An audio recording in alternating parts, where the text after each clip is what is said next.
I talk a lot in the world about how to create your reality from your energetic state. And what I find is I'm really putting that to test. There's a problem when you are a high achiever, right? So for example, like all of the performers in Cirque, like they're used to being the best. So I received and listened to a lot of outside influence. Why do you change things, Suzy? Why are you always trying to fix it? Why are you always looking for a shortcut? Why isn't this good enough, right? But if you think about what an innovator and a visionary is, an innovator disrupts, right? And with innovation comes breaking things apart. It's really funny when you say a woman CEO, it's often cracked me up because I'm like, I'm a person in business. And they're like, yeah, but what if you're at a table with 9 men? I'm like, I'm a person at a table with 9 men. Basically said something like, when you've been given the gifts that you've been given, it's actually a sin to not share them. And I started crying. I would listen to like Zig Ziglar and Les Brown, and they were like little lifeboats. If I could possibly even be a fraction of that for someone, sign me up. The ideas that feel alive in me are more successful, 100%, right? Like I have a track record, and the ones that don't, that I do because I fear competition or it makes a good strategic plan, didn't do so well. Can I have the courage and faith enough to go towards these ideas that turn me on, right? That feel good in our company, regardless if we know what the ROI is or the way this is going to turn out.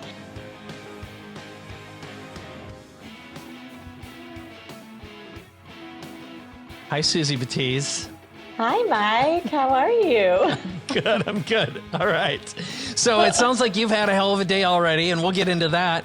But I wanted to start this off and go, holy shit, Suzy, let's talk about shit today, okay? Let's do it. It's my favorite subject. It is. It was almost cliche, and I think it probably is at this point for you, but I haven't started an interview that way before.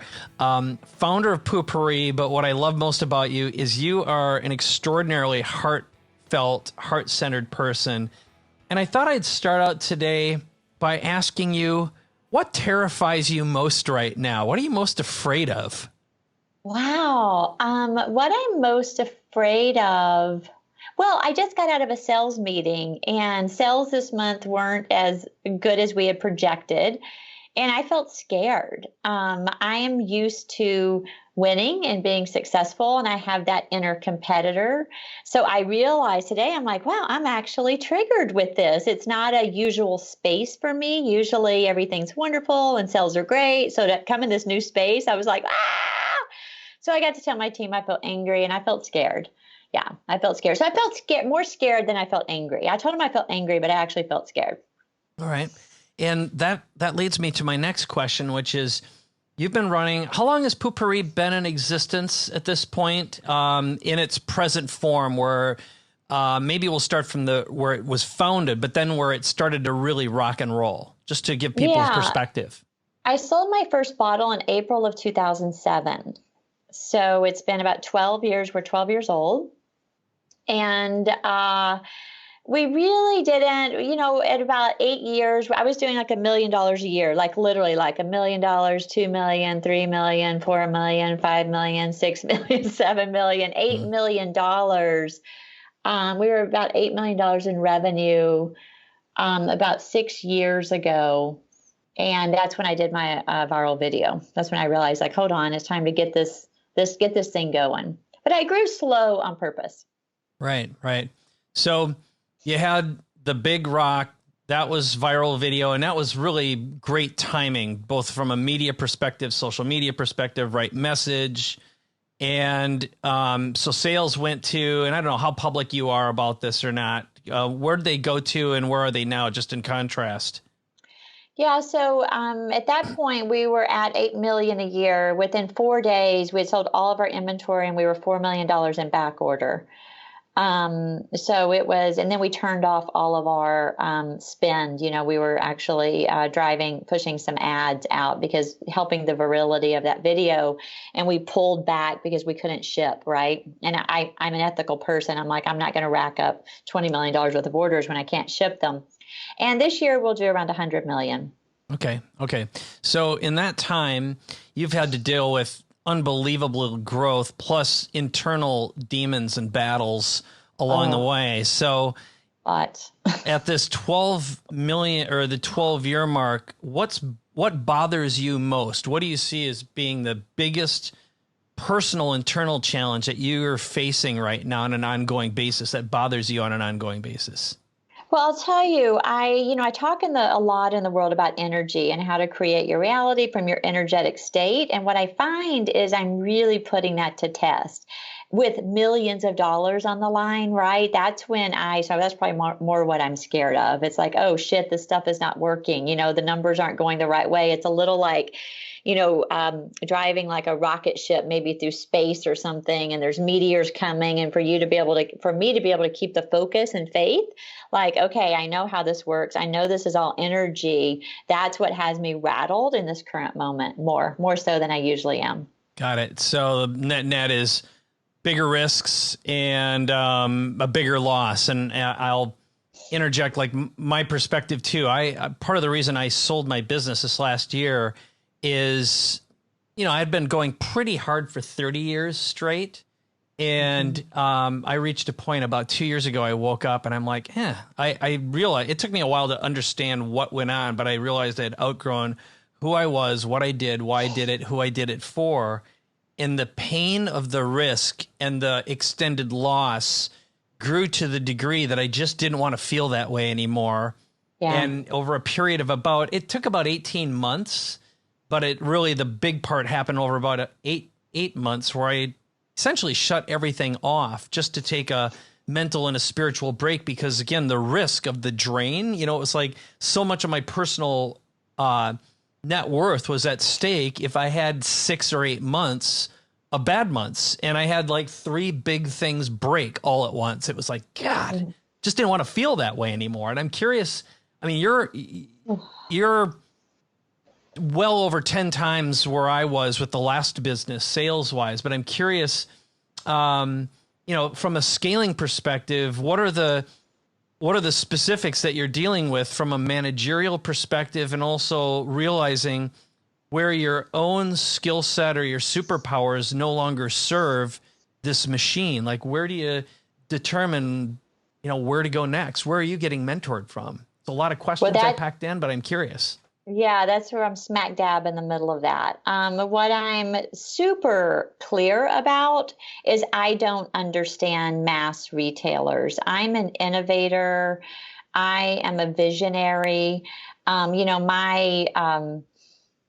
I eat chaos for breakfast and I thrive on speed and agility, right? And that is the opposite from mass distribution. It's like, let's plan a year out.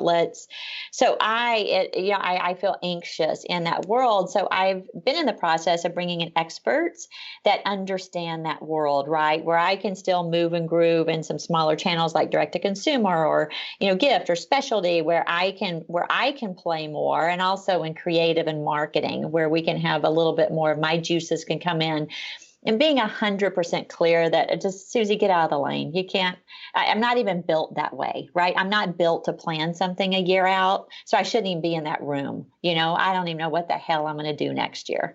So yeah, it's been actually a challenge for me to let go and realize, I don't know how to do that. Right? Yeah. Because I'm one of those people. And one of my friends was a creative director for Cirque du Soleil. And she said, there's a problem when you are a high achiever, right? So for example, like all of the performers in Cirque, like they're used to being the best, right? I'm a quick learner. I'm agile. I had a great dysfunctional childhood where I learned a lot. Like I can read a room, I can move, I can groove. And then to be in an area where I'm pretty much suck, it's like, wow, okay, very humbling. What do I do now, right? Oh, I've got to call somebody in to help, right? I can't get this. Right, so that's where I'm at. Yeah. Okay. Well, the beauty of this is you're definitely humble. That was the first thing that I noticed about you is I felt you were spiritually and energetically grounded. And that's where I think you and I had this bond.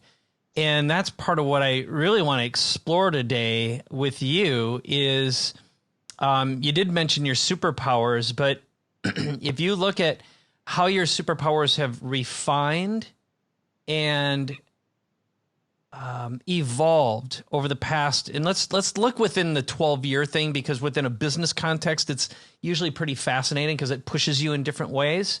But I'm curious right now, where do you think your superpowers have evolved to, and which ones are stagnant in your current state? Yeah, I appreciate this question a lot. What I've realized is my superpowers have always been my superpowers. I just wasn't aware of them. So I received and listen to a lot of outside influence. Why do you change things, Suzy? Why are you always trying to fix it? Why are you always looking for a shortcut? Why isn't this good enough, right? Which that seems like a lot of bad qualities. But if you think about what an innovator and a visionary is, an innovator disrupts, right? And with innovation comes breaking things apart.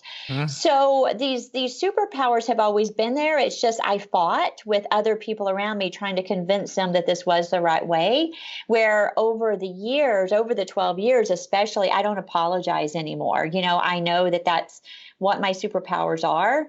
So, and also I'm not interested in balancing those out. I'm interested in collaborating with other people. For example, I'm a high risk innovator visionary. That's what I do. I mean, I'm a 10 on like the Colby instincts. Like I'm the highest risk. You can go like, let's go, let's get it. Well, I'm partnered with my CFO, who's 31. He's been with me since he's 24. So I've groomed him with an outside consultant, and he's low risk. I want someone low risk in finance. We don't want me. I mean, I've been bankrupt twice, right? Right. So instead of me balancing out and learning how to be great at finance and how to be, I was like, oh, hell no. I'm just going to bring in an augment where I don't have superpowers with other people. Those are their superpowers to create more balance in my life. But I'm convinced I don't want to be balanced. I want to stay in my lane as much as possible. I see. And within the context of that, and you and I are very, very similar. I know that because I'd sometimes break things when they didn't need to be broken. It's like I have this instinct up, got to change that. And it's like, no. This is actually stable income. Let's just leave this thing alone. We don't want to innovate right here, right now. And it's as though either you outgrow your business or your business outgrows you, because there's a certain velocity once you reach a certain mass that is incompatible with a pure innovator, someone who is high risk taker and a quick start. So that leads me to, are there opportunities right now that you feel you're not able to take advantage of that you want to, or can you innovate in a corner without disrupting the core business? Have you found a way to make that work based upon who you are and what you're meant to be and what the organization has become independent from you? Yeah, I appreciate this question. I have noticed I really only spend about 20 hours a week here, and that's on the weeks I'm in town. So I've really removed myself a lot from the business. So I have both outgrown the business and the business has outgrown me. I still, come to meetings in those 20 hours, and my gift is to push things up a notch, right? It's like, okay, well, we're doing this. What about this, right? I'm always like throwing that dart way up on the board. Let's go there. And that doesn't require a lot of my time or energy. So, and I don't want to do anything else. If I sit through another, finance meeting, I'm going to like shoot myself. It's just not a good use of my time. I do my once a month meeting with my CFO. Everything's great. Let's go. I trust him completely, which is kind of funny that I trust a 31-year-old CFO, right?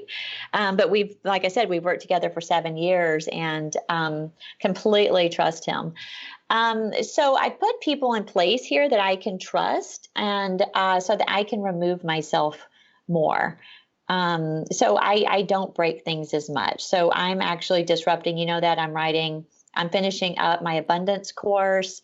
I'm super excited about that. So there's other industries I'm looking at disrupting. Supernatural is like my baby company that I get to play in that for a little bit. And it's exciting because it's new. So it can use that disruption and innovation. And Poo Pourri is just kind of cruising along, I got it. Well, I've been ever since we met, we got the Supernatural product. We use it at our house. My wife loves it. We have a house manager who takes care of all of our stuff here. Yeah. And he is, I don't know how to put this any other way. He's a big bear. He's a big gay dude who works at our house, and he loves the products. He's just ecstatic. Yeah. He's like, he gives me the look of, as only, yeah, it's so good just to watch him. He's ecstatic, and it is. It's a phenomenal product. So congratulations. It's like a right fit, right time, packaging, just the visuals, everything you did there. It has Suzy written all over it, as I understand who you are. Thank you. And I'm currently looking at some leadership for that company, and we have a growth strategy. I feel really confident that can be over $1 billion lifestyle brand really quickly. And I'm excited to see what I can do with sustainability and 100% natural products. We put a lot of constraints, as you know, within that. And to me, see, that's a playground for me. It's like, it has to be 100% natural. It has to have the lowest carbon footprint. It has to be completely sustainable. It has to look beautiful. That's a lot of constraints for a company. Yes. And for me to fit everything within that box, it challenges that part of myself that wants to innovate and disrupt. So that's where I'm putting my energy, on places that need that disruption. PooPourri doesn't need it so much anymore. Right on. I'm actually more disruptive. Yeah, no, that makes good. I go into the sales meeting and everybody's like, "Get out of the sales meeting." Right on. Well, that's as long as they know when the right time is, and just understanding you, and that's the beauty of history. I mean, just think about how painful it would be if you had to start all over and build a team from scratch right now. And sometimes that would be like, oh yeah, that sounds great, until you realize how much education there is to build momentum and a culture and cultivate talent and the nuances of management in a business.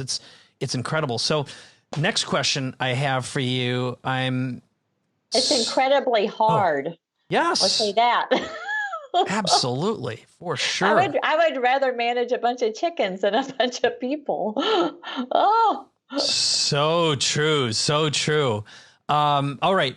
So I'm also curious, what is the total number of employees, the head count overall in the organization? And what do you think about through a diversity filter right now? Do you seek it, or do you just hire purely on the business of capabilities? Like, what's your management style as a woman CEO who's had to go through the pains and the battles you've had to go through? Yeah, it's really funny when you say a woman CEO. It's often cracked me up, because people are like, "How's it feel being a woman in business?" I'm like, "I'm a person in business," and they're like, "Yeah, but what if you're at a table with 9 men?" I'm like, "I'm a person at a table with 9 men." So I've never actually had some of the stories that women have, and maybe that's the reason I haven't had the glass ceiling or whatever, because I just that's not a part of my being. I just believe I'm human. I can do whatever you do. It doesn't matter to me. But we do seek diversity. Actually, we need to go. We're 78% women. We're about 70 employees, and we're 78% women. We're literally building maternity suites. We have pumping rooms, because they're all young, right? So most of my employees are in their 20s or 30s. I mean, some are in their 40s, but generally we're a young organization. And but we have a pretty diverse culture. Not as much African American as I would like, and it has to do with the area. We're in North Dallas, so we don't have a huge population, but we do. It's something that I like diversity in my life. I grew up in Arkansas where there wasn't any, or it was really not fun. So it's something that I seek in my own personal life, and I think we're always striving more and more. All right. That's really interesting. Yeah. Refreshingly, it's a refreshing answer to that question. And if you're looking forward, you talked about your platform and your abundance course. So I'm going to project on you a little bit, but I'm curious how you react and you respond. But I'll start with, like, Elon Musk is a really fascinating character. He's a unicorn by himself, but I think the trend is the trend, which is these days the distinction between a business brand and the platform or brand of the founder And the fact that a founder, and I'll use Elon as an example, but if you look at, like if I ask someone right now, hey, do you know the name of the CEO of AT&T or the name of the CEO of name a company? And most people would be like, I have no freaking clue who that is. They're just it's just another white guy, or it's just another blah, blah, blah, just paste, right? Yeah. But when you see a evolved platform and a CEO, and the fact that Elon, for example, has never paid for advertising or marketing before, he can go on social, he can make a declaration and create fear in the eyes of his competitors, despite what all the media may say. I mean, that guy's driving things. The power of a personal brand and an evolved platform. I'd love your perspective on where your platform is now, where you want to evolve it to, and what your perspective is on a leader's platform and where that is heading in the future. Thank you for the question. I had a management consultant in 6 years ago, and she said, you need to be at front. The brand is about you. You are the brand. And I said, no. I don't want to be out there. That's ridiculous. That feels very sleazy. It's all about the company. And a couple of years ago, I was with my friend JP Sears, which you know him as well. Yep. And he was doing a video for us. And everybody had been talking to me about a brand. And I said, how do you do it, JP? You're so not egoic, yet you have this great presence. And he basically said something like, when you've been given the gifts that you've been given, it's actually a sin to not share them. And I started crying. And I was just like, oh my God, there's so much I want to share. But because I didn't want to seem egoic, I've held myself back from that. So I've been exploring more and more. You've seen me a little more out in there. I still haven't 100%, jump to, Suzy the brand type thing.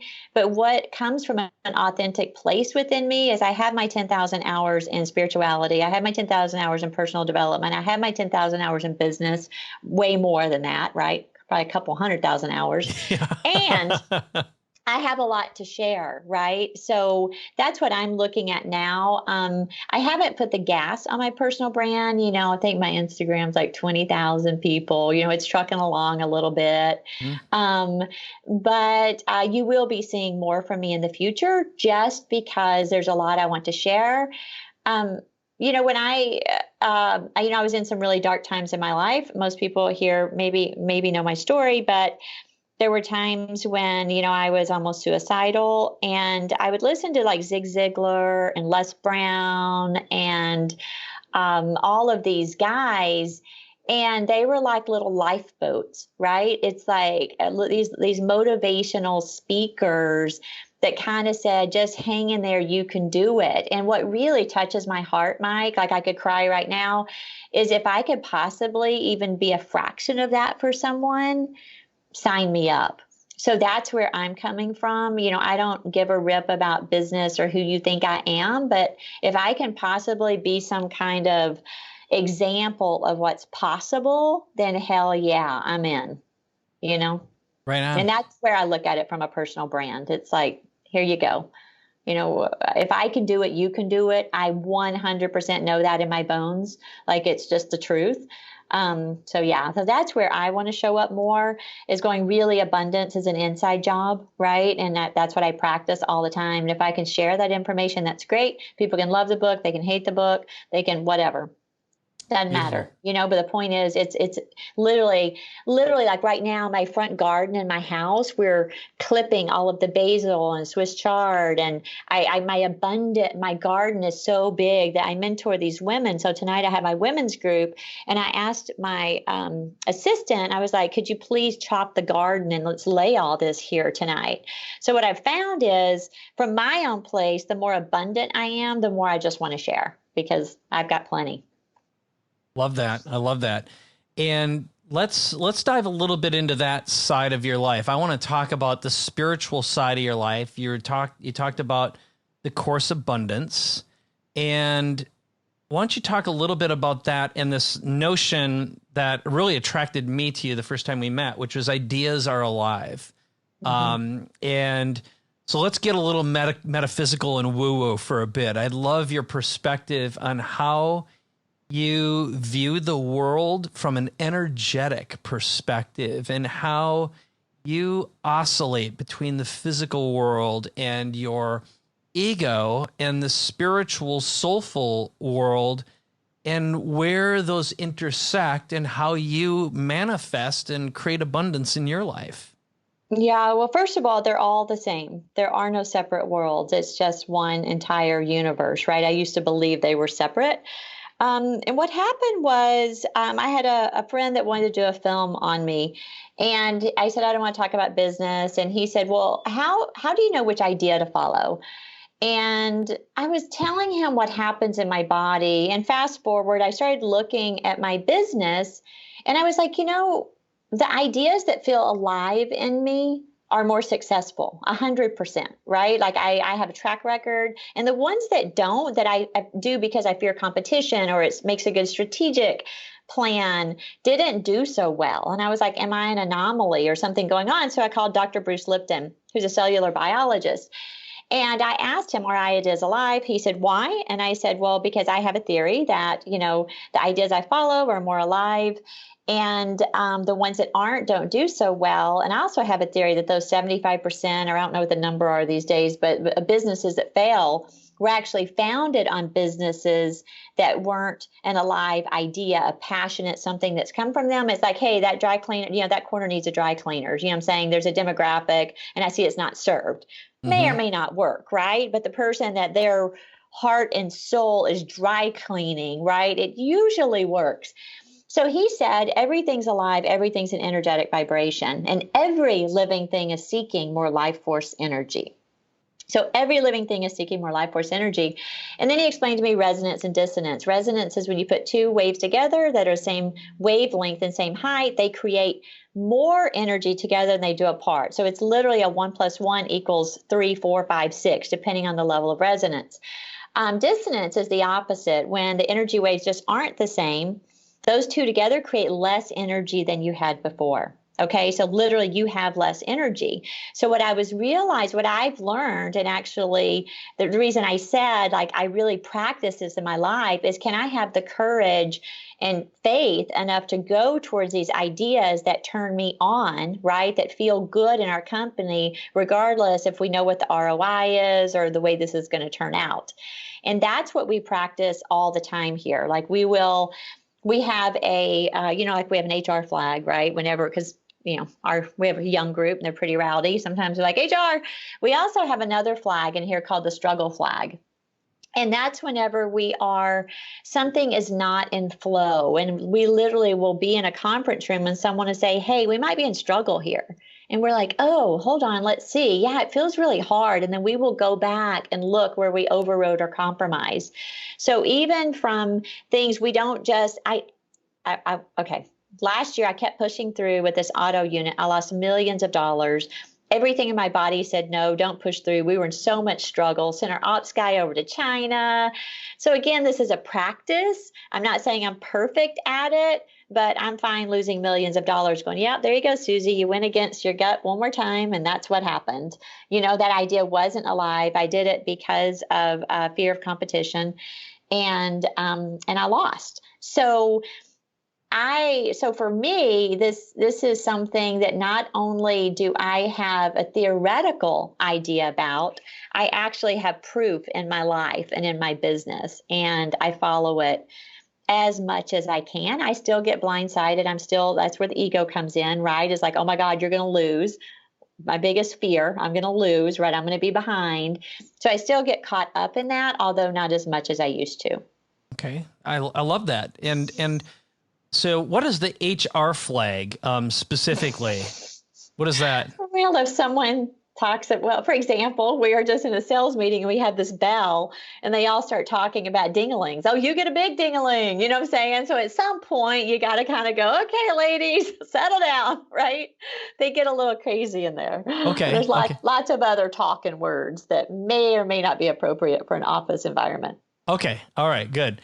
And what other techniques and tools have you taken from your philosophy and observations that you've been able to bring forward into the business besides the flags? Are there just two flags? Are there multiple flags? Or are there some other things that consistently have worked to break patterns or elevate or create a tighter frequency with your team? Yeah, so there's also, so you have resonance between an idea and you have resonance between people, and sometimes it's really difficult when you put a lot of people in the room, they won't always be resonant. So we are always really cognizant that if we are in, for example, a brainstorming meeting and we have people in there that aren't resonant, right? They're kind of negative naysayers. We will call the meeting, leave, and regroup with people that we know where they're more dreamers, right? So we do things. It's like there's a time and place for you. This isn't it. You'll get your time. Once we conceive of this grand idea, then these people can implement it. So we really practice a lot of that. Sometimes, people's feelings get hurt. Like, well, I want to dream. It's like, well, you keep knocking the dream down, right? So you're not a great dreamer here. You dream about other things. Dream about how we're actually going to implement this idea that we have. Okay. So we do that. We really, I have an on-site Psych K person that's trained. That's a way to reprogram your subconscious mind. For example, sales, there's a couple of areas, accounts that aren't optimal. So I'm going to have them go and do Psych K on that to actually change your subconscious mind. Could we be sabotaging ourselves? Right now, I'm moving feng shui. I figured out, actually in March, we should have moved our sales office to another location. So we're literally going to move the sales because of energy. Who knows what the hell, if any of this works, but it's entertaining and it's all based on belief system. So if I believe it, we're going to do it. Right on. And everybody else gets to kind of like, oh, here's woo-woo Suzy, but they actually kind of like it. So, we have a lot of things like that go on here. I definitely am not afraid of my woo because it's not even really woo-woo. Actually, what I was telling you about resonance and dissonance, that's physics. So this is the way the universe works. It used to be called woo-woo. Now we're getting more scientific proof. So I'm excited for it not to be called woo-woo, and it's just reality. This is the way it is. We already accept some quantum physics, and there's lots of things that are going on where this is real. Energy's real. Right on. Well, I'm going to ask a snail that's about to, walk up to a fire. It's going to turn around and it's not going to go in that fire, right? Yeah. It knows it can feel the energy, so it moves. Mm-hmm, yeah, mm-hmm. But we're not trained to operate this way in our lives. Right on. I'm so with you on so many levels. So I'm going to give you a referral. I can't do it publicly because he only works with a couple people at a time, but I just consulted with a very wild numerologist who does the I Ching. So he's an I Ching master. Yeah. He's Chinese. And have you done any I Ching? By any chance? Not in many years, but I'm open. Okay. I'm going to give you a referral. This guy is, when you hear about his background, you're going to flip. He's worked with some of the largest corporations in China who have just blown up with his guidance. So I'm going to pass that along after we're done with our interview. Now, of course, what this is going to do is create a whole bunch of people saying, give him to me too, give him to me too, give him to me too. And he expressly told me, okay, I can't get too busy because he's super methodical about and obviously selective. But did you find it valuable? It was so valuable. It gave me a completely different perspective. So here's my perspective on all these tools is, first of all, anything that knocks you out of your present thinking and your blockages is a good thing, because what wound up happening is I always get huge downloads when I dream. So I do intentional dreaming. So I create an intention, I decide upon something I want to manifest, and I say, make this in a very similar way to what you describe. I want to make this idea alive, but I know it needs a skeleton, it needs some cells, it needs some muscles. And when I intentionally dream, I just get these big old downloads. And during my lucid moments when I'm waking up, I allow that to take a long time, and then I journal. And sometimes it happens at like 3 or 4. And I'm never afraid to grab my journal at the side of my bed, walk into the closet, turn on a dark light, and I put on my red glasses so I don't get fully awake, and I stay in that state, and I just download. And then when I get up in the morning, I can structure it, and sure as heck, it's usually the next big thing.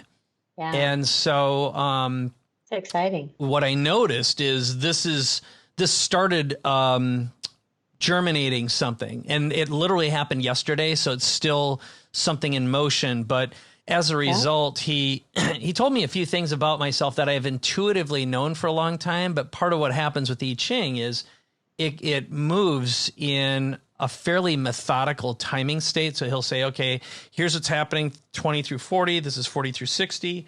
And much like as we evolve as people, that's why I asked you the superpower question. You know, how have you seen yourself evolving? What I've noticed now, I'm 53. I've gone through a couple of significant re-evolutions. I think of it like that. It's a reinvention, and an evolution is it's a revolution, an internal revolution. Yeah. And so, and giving yourself permission to renegotiate every relationship at any time for any reason is incredibly liberating. And remember that, you know, you can look at your life and go, ugh, this sucks. And no one's saying you have to stay there. We all have an illusion about what will happen next, which our fear of the unknown keeps us stuck in this present day smelling our own poo-poo. You know, it's sort of like, and that's what I tell a lot of people I work with. It's sort of like, I think you like the smell of your own shit. Okay. And so you stay there. Yeah. You wallow in it. Yeah. And then try to spread it on us. Yeah. Right on. So that is it's a way of, it's definitely a frame, and it definitely knocks people in. And it's like, what do you know, if you were courageous, if I asked you what would be the 3 most courageous things you could do right now that would get you out of the state that you think you're in, what might it be? And liberate yourself. Yeah. And hell, if I were doing that to you right now, if I asked you the same question, Suzy, what would you do if you gave yourself permission to renegotiate any relationship for any reason at any time right now? What would be the 3 most courageous things you could do? What would your answer be? I like this. Well, I don't have any relationships. I've done a lot of this work, so I don't have any relationships I would remove right now. But what are the 3 most courageous things I do? I would really face the fact that I need to bring in leadership that's not me, right? And or I need to get out of the company. Like, that's the truth. So that's courageous. May or may not be making those moves right now. Right. And really courageous about, am I willing to step into this dream? Am I willing for this course to actually go out? I've been writing for 5 years, Mike. When people look at the amount of content I have, their mind boggles. So it's not a lack of content. It's just the lack of me stepping out there doing that. Right on. Could be that fear of failure that we just talked about today. That was a big aha to me. I actually wrote that down. So I'm going to go into EMDR and do that. So that's a courageous move. I'm moving towards that. You know, the course is almost done. I'm talking to people. I feel nervous in my belly talking about it. What else would be a 3? Oh, I'm talking to a couple of people. I just started dating, and I notice I'm a little bit shy. So I could definitely be more bold and courageous there. Yeah, for sure. Wow. Yikes. I'll tell you what. I know. Who knows? There might be some right fit men listening to us right now. You got to be extraordinary for Suzy. Call him. Yeah. That's the thing. My list is really high. You know, you have to meet me on all levels, right? You don't have to make as much money as I do, but you do have to know who you are and be successful in your own regard, right? Totally.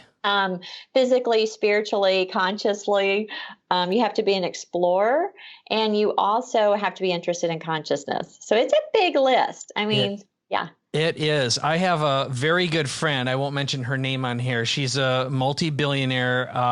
She's very secretive, extremely successful, and she's been single for quite a while, and she's just made growing and building an impact a big, important part of her life. And she and I have had days-long conversations about her dating life and what's important to her. And hers is virtually identical to hers. She's highly conscious. She's done the work. And her biggest struggle is It's finding someone who is a performer too, and she's the same way. She's a multi-billionaire. Okay, she's like, that's not important, but there's a certain amount of net worth is important because she doesn't want to be saddled with not being able to receive or travel without restrictions. There's certain lifestyle freedom experiences that are important, and she's dealt with men who, of course, compare themselves. And that turns into this insidious game. And there's a certain mental evolution that is required to have occurred to create value and accumulate the right energetic type of money, right? Or wealth, as we could say. Yeah. And so you're talking about and for some men, they simply cannot be with a stronger, more successful woman than they are and deal with that. Yeah. And it takes an extraordinarily strong man to maintain the necessary polarity in a relationship with a strong, successful woman to remain attractive on both sides and mirror match, and also not be emasculated or to emasculate his partner. And so I've observed this many times. I've witnessed and watched her go through multiple relationships. And I think you and I have some other friends in common who I've watched them go through multiple partners. And it's like, oh, not another one. And, they'll bring them to me and I'll be like, nah, he's not going to be able to do it. And sure enough, so I hear you. I have one right now I'm talking to, so I may have to call you and be like, what do you think about this one? Yeah, I'm totally willing to do it, to screen for you. I'm absolutely willing to do that. All right. I've got two more questions. These are going to be really simple. The last one's going to be ultra, ultra fun. So if you're waving a magic wand, we could let's do the 3 years from now, because it seems to me, if I were just intuiting my way through this, where you are, 3 years from now can be your big breakout opportunity with your combination of your platform, maybe resetting yourself. And then you've got this new brand, Supernatural, you're building on. You've got a lot of momentum and a lot of change occurring. So let's say you and I were sitting here 3 years from now, grabbing, I don't know, some sort of a healthy beverage together in our favorite place on the planet. A matcha? Matcha or green juice. I love it. I love it. Okay. So, have you tried Fat Fuel, by the way? No. Oh, is that the Fat Bomb? No, it's a mix. Here's what it is. I know we're getting off on a little tangent, but what the hell? It's a packet. You get it. I buy it off of Amazon. So it's matcha, grass-fed butter, MCT oil, a little stevia, so it's no sugar, and you mix it with water. It mixes really well. It's like a milkshake, and it tastes like a boba, a matcha boba. It is so freaking good. Oh. And I travel with it, and you pour this thing, and it is a cup of joy. I'm getting it. Okay, I'm sold. Okay. All right, here's what I'm going to do. When we finish up, I'm going to send you a package of it as a gift. Okay, good. So don't go anywhere. So when we finish, don't hang up. But I'm going to send it to you, and I want you to respond and tell me if it's a cup of happy, because I cannot believe how joyful I feel, and it lasts a long time, but it is a pure, unadulterated cup of joy. Ooh, I feel excited. Oh yeah. It's so yummy. And it's like it's a fatty milkshake, and it's like keto style. So, all right. Yeah. Okay. So answer the question about the 3 year from now, if you were going to paint me a picture, and then I'm going to ask you the last question, which is super short. Yeah. So 3 years from now, I would not be running PooPourri or Supernatural, right? I would just be playing around the world. My book's out, my course is out, and I'm making really a lot of strides towards a game that I had to download about 6 years ago. You would be seeing me more in that light than you would actually entrepreneur Suzy. Yeah. I love it. I love it. Okay. And it would be super fun to go deep with you on making that idea come alive. I love the direction, and you're you're so electric anyway. It's a perfect fit. So my intuitive, I got a big intuitive yes as you went through that. So now here's the big ask opportunity. We've got real power players who listen to this podcast who love making dreams come true. So what is your ask? Where can I send them other than your website? We're going to send them to SuzyBatiz.com. Yeah. But is there an ask you have, a need, a desire that our listeners, our viewers could help make a dream come true for you? What would that ask be? Oh, wow. That's fun. If you know anyone that's super conscious that is in the gaming business, I would love that. I have some pretty advanced principles that I want to build a game in that 3-year period. So I was just meeting with a gentleman yesterday who's a commercial video game designer. So I've got a couple, and then let's see what our listeners come up with. Fabulous. Anything else?